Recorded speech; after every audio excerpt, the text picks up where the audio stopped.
L'édito politique sur Europe 1 avec Le Figaro. Bonjour Vincent Trémollet de Villers. Bonjour Dimitri, bonjour Anissa, bonjour à Vincent. tous. Vincent, allons droit au fait. Emmanuel Macron a donc décidé de dissoudre l'Assemblée nationale et de convoquer des législatives anticipées. Que vous inspire cette décision ? Hier soir, durant son intervention, Emmanuel Macron a parlé de la fièvre qui traverse le pays. Il fallait y voir une référence à la série de Canal+.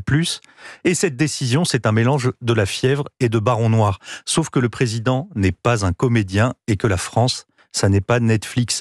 Il y a donc une légèreté tout à fait inquiétante dans cette décision d'Emmanuel Macron.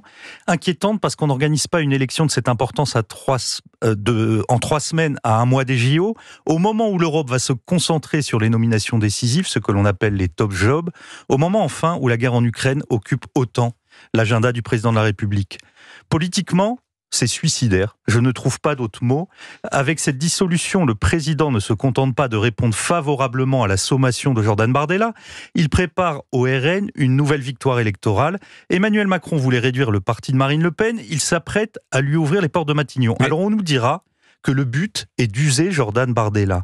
Mais choisir de perdre une deuxième fois, 3 semaines après une défaite cuisante, pour mieux gagner dans 3 ans, on est franchement plus proche de Gribouille que de Machiavel. Bon, mais malgré tout, c'est une bonne chose de donner la parole au peuple. Vincent, c'est pas vous qui me direz le contraire. Et puis, vous ne connaissez pas le résultat de ces législatives dans 3 semaines. Le principe de la dissolution, c'est vrai, peut se discuter, mais une décision institutionnelle de cette gravité exige un calendrier raisonnable. Comment faire une campagne sérieuse en 3 semaines ? Elle impose aussi la préparation et l'organisation. Dans le cas présent, les principaux intéressés, c'est-à-dire les députés de la majorité et une partie des ministres, n'étaient pas au courant. La majorité sort d'une campagne cauchemardesque et elle apprend à la télévision qu'elle va devoir en mener une autre. On a connu des techniques de mobilisation plus efficaces. En ce qui concerne le résultat, vous avez raison Dimitri, aucune élection n'est jouée d'avance. Mais si on analyse le scrutin européen, comme le fait Alexis Brézé dans Le Figaro aujourd'hui, on trouve le croisement de la vague populaire contre l'immigration et du vent de l'antimacronisme. Comment la vague et le vent ne donneraient pas le même succès au RN lors des élections législatives? L'antimacronisme a même été galvanisé par cette victoire éclatante qu'est la dissolution de l'Assemblée. La jurisprudence du 9 juin fait que Jordan Bardella peut demander la démission du président de la République en cas de victoire du RN aux élections législatives.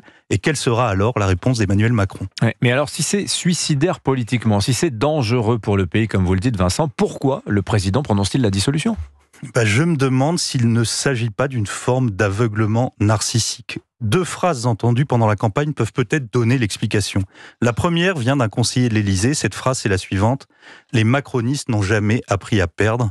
La seconde, c'est une phrase du chef de l'État lui-même. « Il faut que je m'occupe de tout », dit-il souvent à son entourage. Emmanuel Macron va donc faire campagne, plus encore que ces dernières semaines.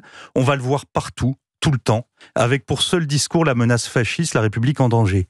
Il pense que sa présence peut renverser les choses en sa faveur, sans voir que sa présence fait mécaniquement monter le Rassemblement national. Vous noterez que Jordan Bardella n'a pas saisi l'Arcom quand, durant la campagne, le chef de l'État multipliait les interventions. Pourquoi ? Parce qu'Emmanuel Macron est devenu, par sa seule présence, le meilleur agent électoral du Rassemblement national. Il croit qu'il peut s'en sortir en disant aux Français « c'est moi ou le chaos », mais il n'a pas compris que les Français le regardent désormais comme l'ingénieur du chaos. L'édito politique sur Europe 1. Merci Vincent Trémollet de Villers. Un ingénieur du chaos, allusion au roman de Giuliano da Empoli.